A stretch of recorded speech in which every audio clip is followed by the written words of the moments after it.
저와 여러분 오늘 물론 복된 주일날 주님 만나러 오셨죠. 또 하나님 만나는 게 당연한 거고요.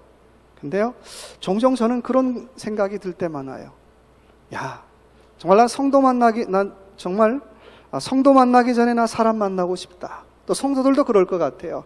나 목사 만나기 전에 나 사람 만나고 싶어. 정말 하나님 만난다라고 얘기하는데, 내가 주님 만난다라고 얘기하는데 사람도 만나지 못하고 그들의 아픔, 그들의 눈물, 그들의 고민에 대해서도 알지 못하고 정말 주일날 예배드리고 왔다 가는 경우가 너무 많더라고 하는 것입니다. 오늘 본문 로마서 8장은 우리 로마서 강의 17번째 시간인데 로마서의 꽃이라고 얘기합니다. 특별히 로마서 8장은 성령님이 어떤 분인가에 대해서 얘기해 주고 있어요. 성령님에 대해서 이런 분이다 저런 분이다 많은 얘기를 하는데, 오늘 말씀 보니까 성령님은 정말 사람을 만나주는 분이구나라고 하는 것을 제가 깨닫게 되었어요. 목사를 만나주는 것도 아니에요. 성도를 만나주는 것도 아니고 그저 있는 우리의 그 모습 그대로 만나주시더라고 하는 것입니다. 원하기는 이 시간 정말 그 어떤 신분이 아니라, 그 어떤 조건이 아니라, 그 어떤 환경이 아니라 그저 나를 만나주시는 그 성령님의 은혜를 누리시길 주님의 이름으로 축원합니다. 오늘 말씀의 제목을 도우시는 성령님이라고 했는데, 우리 성령님 어떻게 도우시나요? 자, 26절 같이 한번 읽어볼까요? 이와 같이 성령도 우리 연약함을 도우시나니 우리가 마땅히 빌 바를 알지 못하나 오직 성령이 말할 수 없는 탄식으로 우리를 위하여 친히 간구하시니라. 성령님 어떤 분인가요? 성령님은 우리의 고통을 기도로 바꾸어 주시는 분입니다. 한번 따라해 봅시다. 성령님은 우리의 고통을 기도로 바꾸어 주시는 분입니다. 아멘? 있습니까? 아멘? 쉬운 번역에 보니까 이렇게 번역하고 있어요. 우리가 지치고 힘들 때, 심지어는 무엇을 기도할지 모를 때 성령님께서 우리를 위해 우리의 기도를 하십니다. 와, 나를 위해서 나의 기도 제목을 가지고 성령님께서 기도하신다라고 하는 거야. 신앙인의 힘이 있다면 뭘까요? 신앙인의 자랑이 있다면 뭐겠어요? 누군가 나를 위해서 기도하고 있어. 누군가 내 기도 제목 가지고 기도하고 있어. 그게 자랑이고 그게 힘이에요. 제가 신앙생활하면서 부러운 사람 딱 하나 있어요. 좋은 차, 좋은 집 하나도 안 부러워요, 저는. 근데요, 정말 그 사람을 위해서 기도하는 사람 정말 많다. 그 사람이 기도 제목을 놓고 기도하는 사람은 정말 많다. 저는 그런 사람 정말 부러워요. 그런 사람이 영적인 부자고 그런 사람이 믿음의 부자이기 때문에 정말 그런 사람 부러워요. 오늘 성령님께서 저와 여러분을 위해서, 저와 여러분의 아픔을 위해서, 저와 여러분의 기도 제목을 놓고 기도하신다라고 말씀하고 있습니다. 예술에서 남의 고통이나 슬픔에 공감하는 정서나 능력을 영어로 페이소스, 헬라어로 파토스라고 얘기를 해요. 그래서 연극할 때 보면 주인공이 그 사람의 감정과 느낌, 그 사람의 고난과 아픔을 잘 연기하면 그 사람 페이소스가 있다, 파토스가 있다, 아픔을 잘 느낀다, 우리가 그렇게 평가를 해요. 그렇다면 이 시간 한번 질문해 봤으면 좋겠어요. 하나님은 과연 나의 페이소스에 대해서 얼마나 알고 계실까? 나의 페이소스에 대해서 얼마나 느끼고 계실까라고 한번 질문해 보고 싶어요. 이 말을 거꾸로 질문한다면 하나님 앞에 과연 나는 어떤 존재냐라고 하는 거예요. 주님 앞에 나는 과연 어떤 존재냐라고 하는 거예요. 주님 앞에 과연 저와 여러분 어떤 존재일까요? 고린도전서 2장 1절 11절부터 12절의 말씀 보니까 사람의 일을 사람의 속에 있는 영 외에 누가 알리요? 이와 같이 하나님의 일도 하나님의 영 외에는 아무도 알지 못하느니라. 우리가 세상의 영을 받지 아니하고 오직 하나님께로부터 온 영을 받았으니 이는 우리로 하여금 하나님께서 은혜로 주신 것을 알게 하려 하심이라. 여러분 성경 볼 때마다 여러분 뭘 보십니까? 일독한 것도 좋아요.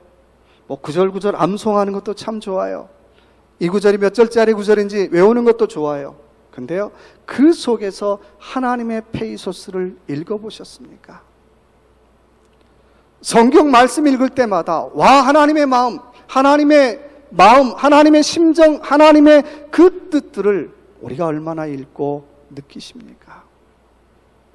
내가 성경을 아무리 다 읽어도 이 성경 말씀 속에서 하나님의 페이소스를 내가 느끼지 못한다면, 페이소스를 내가 깨닫지 못한다면 나는 성경 한 번도 읽은 사람 아니에요.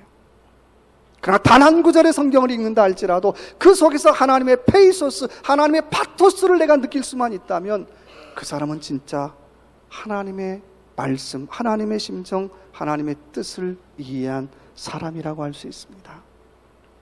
하나님의 페이소스가 가장 강력하게 드러나는 것이 바로 십자가예요. 말할 수 없는 고통, 말할 수 없는 수치, 절망, 배신감, 또 소외와 외로움의 가시관을 쓰셨어요.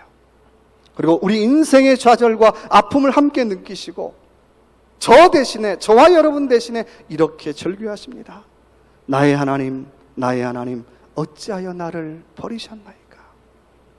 나의 하나님, 나의 하나님, 어찌하여 나를 버리셨나이까? 이 말은 내가 얼마나 사랑스러운 존재인가, 내가 얼마나 귀한 존재인가, 내가 얼마나 존귀한 존재인가를 보여주는 말씀이에요. 제가 아들의 결혼식을 치르고 조금 철이 든 것 같아요.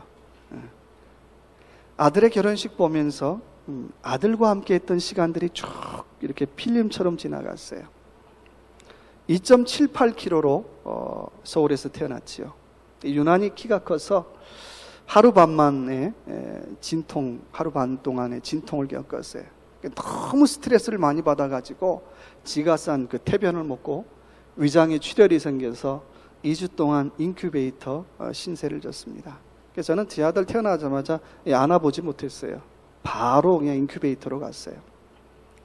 그런 아들이 서투르게 걸음마를 익히고 또 중고등학교를 졸업하고 또 가족들하고 캠핑을 하면서 밤하늘의 별을 보고 좋아도 했고 또 그렇게 사춘기도 겪었고 또 청년기도 겪으면서 가끔은 속을 썩였던 아들. 그 아들이 이제 결혼하고 한 가정의 가장이 된다라고 하니까 지난 세월들이 되돌아볼 때 너무너무나 감사한 거예요. 와, 감사하다. 감격스럽다. 근데 제가 그 순간 하나 깨달은 거 있어요. 하나님께서 나를 향하여 원하는 마음도 이런 마음 아닐까? 내가 성장해 갈 때마다, 내가 자라갈 때마다 뭐 하나님이 감사하다 그러면 좀 표현이 이상하지만 하나님과 함께한 기억들도 하나님께서는 가득 차기를 원하실 거라는 거예요. 저와 여러분은 한 사람 한 사람의 인생을 볼 때마다 잘 살고 못 살고를 뛰어넘어서 하나님과 함께한 기억, 하나님과 함께한 경험, 하나님과 함께한 그 은혜로 가득 차기를 하나님은 원하시는 줄로 믿습니다. 그런데요, 우리는요 세상의 잣대에 너무나 익숙해져서 하나님의 이런 페이소스, 하나님의 파토스를 읽지 못할 때가 참 많아요. 능력에 따라서요, 학력에 따라서요, 외모에 따라서요, 등급 매기는 일에 너무나 익숙해져 살아갈더라는 거예요. 마틴 루터 킹의 얘기입니다. 누구나 다 위대한 사람이 될 수 있다. 왜냐하면 누구나 다 남에게 필요한 존재가 될 수 있기 때문이다. 대학을 가고 학위를 따야만, 학식이 있어야만, 머리가 좋아야만 남에게 필요한 존재가 될 수 있는 것은 아니다. 당신에게 사랑할 줄 아는 가슴만 있으면 된다. 영혼은 사랑으로만 성장하기 때문이다. 우리가 이거 안다면 성도는 감사하지 않고 살 수 없다는 거예요. 한 소녀가 하나님 앞에 이런 기도했어요. 하나님, 나 행복하게 살기를 원합니다. 나 행복하게 해주세요. 그래서 천사가 와서 뭐라고 속삭였어요. 그 후로 90년 동안 지극히 평범하게 살았어요. 그치만 행복하게 살았어요. 나이가 다 들어서 어린 손자 손녀들이 할머니에게 물어봐요. 할머니 인생 어땠어요? 내 인생 원더풀했지. 내 인생 행복했어. 할머니 인생이 그렇게 행복한 비결이 뭔가요? 라고 질문했어요. 내가 어릴 때부터 내가 기도 제목 하나 있었어. 하나님 앞에, 하나님, 내가 행복하게 살기를 원합니다. 내가 행복하게 해주옵소서. 근데 천사가 내게 와서 이렇게 속삭였어. 네가 무슨 일을 만나든 감사하고 살아라. 네가 무슨 일을 만나든 감사하고 살면 네 인생이 행복해질 것이다 라고 얘기를 했어. 그때부터 할머니는 어떤 어려운 일을 만나도, 어떤 슬픈 일을 만나도, 어떤 가슴 아픈 일을 만나도 감사하며 살려고 무진장했었어.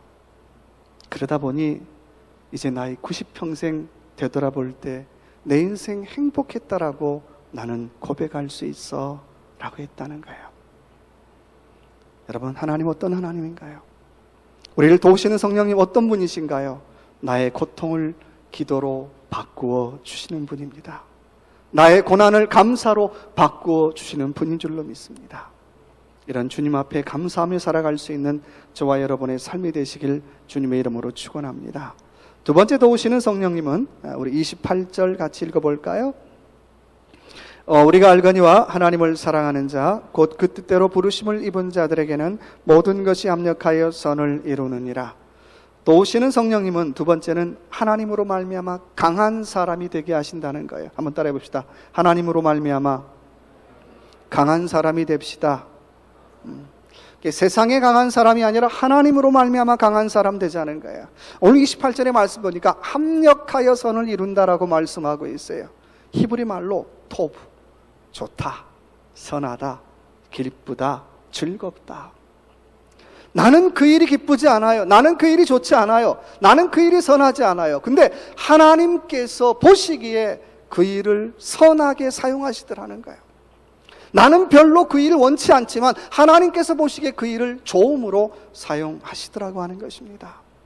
그래서 로마서 8장에 계속 반복하는 고백이 뭔가요? 내가 약할 때 강함입니다라고 고백하고 있어요. 내가 강한 사람입니다라고 말하는 것이 아니라 내가 약할 때 나는 그리스도 안에서 나는 강한 사람입니다라고 계속해서 고백하고 있다라고 하는 것입니다. 믿음이 뭘까요? 믿음은요, 나의 약함을 통해 하나님의 강함이 드러나는 것이 믿음인 줄로 믿습니다. 내가 약할 때 하나님의 강함을 체험하는 것이 믿음인 줄로 믿습니다.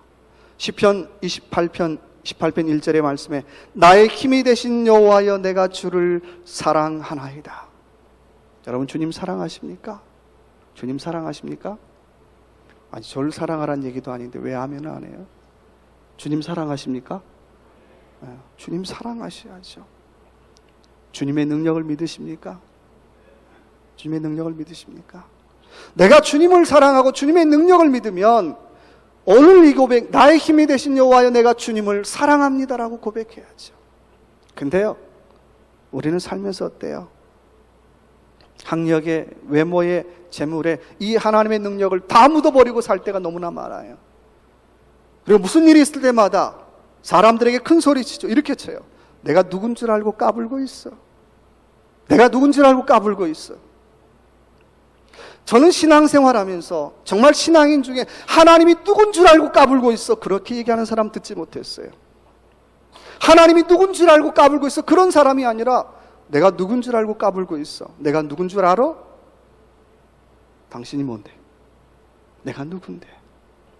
내가 누군 줄 알고 까불고 있어, 그 정도 얘기해야 우리는 좀 성공한 줄 알고요, 우리는 내가 대단한 존재인 줄 알고요, 그렇게 착각들을 하더라고 하는 것입니다. 정말 신앙생활 한다면 우리의 믿음의 고백 속에 하나님이 누군 줄 알고 까불고 있어, 하나님이 누구신데 하나님이 누군 줄 알고 까불고 있어, 이런 고백이 나와야 되잖아요.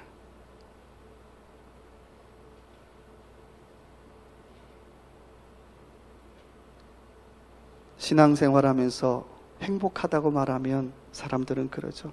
아직 쓴맛을 못 봐서 그래, 신앙생활하면서. 그런 거 아니잖아요. 요한복음 14장 27절의 말씀에 평안을 너에게 끼치노니 곧 나의 평안을 너에게 주노라. 내가 너에게 주는 것은 세상이 주는 것과 같지 아니하니라. 너희는 마음에 근심하지도 말고 두려워하지도 말라. 십자가에 못 박힌 예수, 세상적인 시각으로 본다면 너무나 무력해 보이죠. 사람들은 기독교인들을 바보들이라고, 바보들의 종교라고 얘기해요. 그런데 성경은 끊임없이 얘기하고 있죠. 아니야, 약할 때 강한 거야. 약할 때 그리스도 안에서 강함을 경험하는 것이 신앙이야. 약할 때 그리스도 안에서 강함을 고백하는 것이 신앙이야. 약할 때 그리스도 안에서 강함을 체험하는 것이 신앙이라고 계속해서 말씀하고 있는 것입니다. 그렇다면 이 말씀을 있는 그대로 믿는다면 내가 하나님과 함께 있으면 몸이 약해도, 가난해도, 빽이 없어도, 배운 게 없어도, 권력이 없어도 나는 약하지 않아요. 이유는 하나님께서 오늘 저와 여러분과 함께 하시기 때문에 나는 약하지 않더라는 거예요. 그래서 당당하게 나는 약하지 않아, 하나님 아버지가 오늘 나와 함께 하시기 때문에 나는 강합니다라고 우리는 당당히 고백할 수 있는 것입니다. 기독교 사상가인 자크 에릴이 뒤틀려진 기독교라고 하는 책에서 이렇게 얘기했습니다. 국가는 국민의 수에 비례하여 강해지지만 교회는 교인의 수에 반비례하여 강해진다라고 얘기했어요. 이 말은 작은 교회가 강하다는 얘기하는 것 아니에요. 이 말은 외형적으로 약하고 연약한 교회가 하나님의 순전함을 고백할 때에, 순전함을 경험할 때 강해진다라고 하는 것을 얘기하고 싶은 거예요. 그래서 신앙이 아름답다라고 하는 게 뭘까요? 그리스도 안에서 강함을 체험하는 것이 아름다운 것인 줄로 믿습니다. 이 말을 거꾸로 얘기하면 하나님이 없는 약함은 악한 것이라는 거예요. 나 약해요. 그러나 내가 그리스도 안에서 강합니다. 이건 아름다운 거지만 하나님 없는 약함은 악한 것이라고 하는 거예요. 하나님 없는 약함은 자기 불평, 좌절, 원망 같은 악을 낳습니다. 우리가 오늘 하루도 이 한 주간도 인생을 살면서 수없이 많은 어려움들이 우리의 목덜미를 물 거예요. 뜻하지 않지만 실패가 찾아와요. 자녀들의 실패, 또 상황 속에 우리 어떤 고난이 우리 인생의 목덜미를 물을지 몰라요. 그러나 그때마다 우리가 하나님 앞에 나아가야 돼요. 하나님 앞에 한번 부르짖읍시다. 하나님, 도대체 이 고통의 의미가 무엇입니까? 나 너무나 약한데 하나님 그리스도 안에 강해진다라고 하는 의미가 무엇입니까? 라는 그런 기도를 통해서 그리스도 안에서 강함을 체험할 수 있는 저와 여러분 되시길 주님의 이름으로 축원합니다. 세 번째, 도우시는 성령님은 우리 30절 같이 읽어볼까요? 또 미리 정하신 그들을 또한 부르시고 부르신 그들을 또한 의롭다 하시고 의롭다 하신 그들을 또한 영화롭게 하셨느니라. 구원의 과정이죠. 미리 정하심, 부르심, 의롭다 하심, 영화롭게 하심, 구원의 단계라고도 얘기하는데, 이 말씀 통해서 세 번째, 도우시는 성령님은 저와 여러분에게 내일의 소망을 주고 계십니다. 한번 따라해 봅시다. 성령님은 내일의 소망을 우리에게 주십니다. 아멘. 이 말은 다른 말로 말하면 주님이 책임지신다는 거예요. 하나님이 책임지신다는 거예요. 여러분 인생 살면서 누가 내 책임진다라고 하면 얼마나 좋아요. 근데 그런 사람 별로 없잖아요. 못 만나잖아요. 1997년에 나온 영화 중에 인생은 아름다워라고 하는 영화가 있습니다. 이탈리아인 기도 오레피체라는 사람이 도라라고 하는 여자를 사랑했어요. 그리고 사랑해서 결혼을 했어요. 그 가정에 좌슈아라고 하는 아들이 태어났습니다. 아주 행복하게 잘 살았어요. 근데 그 와중에 2차 대전을 겪게 되었습니다. 그리고 독일군에게 포로로 잡혀서 포로 수용소에 갇히게 되었습니다. 귀도는 어른들은 이해할 수 있지만 그 아들 좌슈아에게 전쟁의 공포에 대해서, 전쟁의 실상에 대해서 알려주고 싶지 않았어요. 그래서 귀도가 좌슈아를 불러서 그렇게 얘기했어요. 아들 좌슈아, 오늘부터 우리 전쟁 게임 하는 거야. 전쟁 놀이 하는 거야. 전쟁 놀이가 뭔지 알지? 적에게 들키지 말아야 돼. 이제부터 좌슈아, 너는 독일군에게 들키지 않고 잘 피해 다니면 1포인트씩 줄 거야. 그래서 네가 1000포인트를 따면 탱크를 선물로 줄 거야. 그랬어요. 정말 좌슈아는 그 지금 2차 세계대전 당시에 그 포로 수용소의 상황이 게임인 줄 알고, 알았어 아빠, 내가 잘해볼게. 독일군이 보면 피해 다녔어요. 숨어 다녔어요. 그때마다 좌슈아는 1포인트 포인트를 쌓아가기 시작했어요. 그러다가 독일이 패망하기 전에 귀도가 총살을 맞이하게 됩니다. 저쪽에서 좌슈아가 보고 있어요. 아빠가 사형장으로 끌려가요. 근데 끌려가면 그 귀도의 마음속에도 아들이 보고 있을 텐데, 좌슈아가 보고 있을 텐데, 아들한테 내가 전쟁 게임이라고 했는데. 끌려가면서 귀도는 갑자기 코믹스러운 행동을 해요. 전혀 이상한 것, 전혀 전쟁 같지 않게. 왜냐하면 아들이 보고 있다는 이유 때문에. 나 지금 게임하고 있는 거야. 아들 좌슈아, 내가 게임하고 있는 거야. 그리고 총살을 맞이합니다. 그리고 마침내 독일이 패망하고 미군 탱크가 그 포로 수용소 앞에 나타나게 돼요. 좌슈아는 너무나 기뻐서 제일 먼저 나가서 마주해요. 와, 드디어 내가 1000포인트를 딴 거야. 내가 게임 놀이에서 내가 1000포인트를 딴 거야. 그러면서 열렬히 탱크를 환영을 하죠. 나중에 어른이 된 좌시아는 아버지의 희생으로 자기가 살아난 사실을 깨닫고 지난 날을 회상하면서 만든 것이 인생은 아름다워라는 영화입니다. 죽음의 두려움 속에서 다른 사람을 살리기 위해서 의연하게 살아낸 한 사람의 성숙함이 우리를 감동스럽게 만드는 거예요. 성숙과 책임은 언제 어디서나 세상과 사람을 감동시키는 것입니다. 창세기 4장에서 하나님께서 동생을 죽인 가인에게 물어보죠. 아벨 어디 있느냐? 근데 가인이 그렇게 대답해요. 내가 아벨 지키는 사람입니까? 왜 나한테 묻습니까? 내가 아벨을 지키는 사람입니까? 라고 대답을 해요. 이건 마땅히 동생을 돌봐야 될 그 형의 책임, 그 가인의 책임을 져버린 말이에요. 근데 이 말이 오늘 이 시대에 유행하는 말인 것 같아요. 내가 이웃을 책임지는 사람입니까? 그 정도는 이해할 수 있어요. 근데 교회 안에도 이 얘기가 버젓이 공공연하게 얘기되고 있다는 거예요. 내가 그 사람을 내가 어떻게 합니까? 내가 그 사람 책임지는 사람입니까? 내가 내 구역을 책임지는 사람입니까? 내가 내 부서를 책임지는 사람입니까? 제가 참 가슴 아픈 게 뭐냐면 기도 제목을 올리죠. 정말 성도들은 중내산에 하는 그 문제를 가지고 기도 올리는데 전혀 마음에 감동이 없는 분이 있어요. 저는 사람 만나고 싶어요.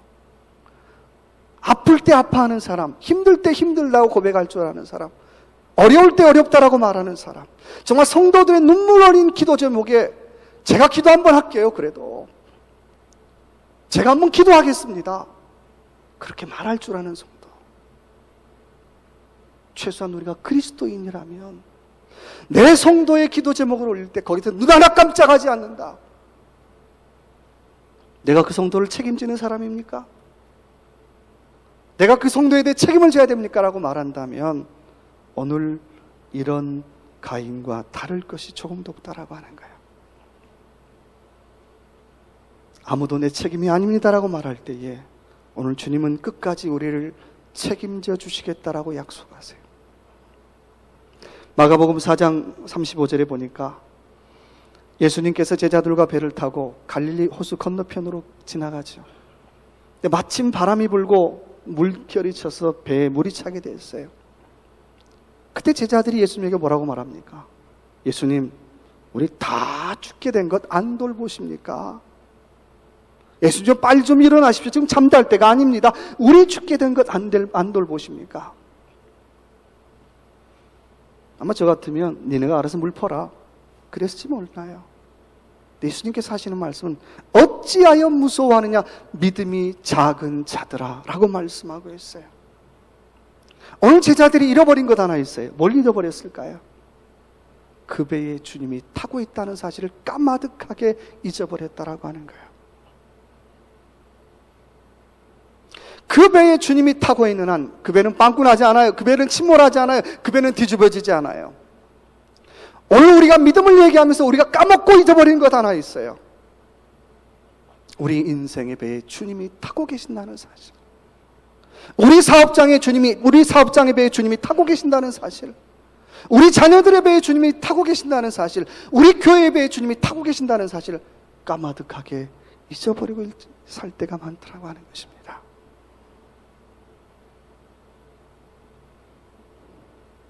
내가 타고 있는 이 배에 주님이 타고 있다는 사실, 그 하나의 사실 잊어버리지 마시기 바랍니다. 내가 아무리 힘들어도, 내가 아무리 어려워도, 내가 아무리 고난스러워도, 내가 믿음을 포기하고 싶은 그 순간까지도 아니야, 주님은 내 인생의 배에 나와 함께 타고 계셔. 아니야, 주님은 내 자녀의 배에 주님은 함께하고 계셔. 내 사업장의 배에 주님은 함께 타고 계셔라고 하는 믿음의 고백을 가지고 소망의 노를 저어가는 저와 여러분의 삶이 되시길 주님의 이름으로 축원합니다.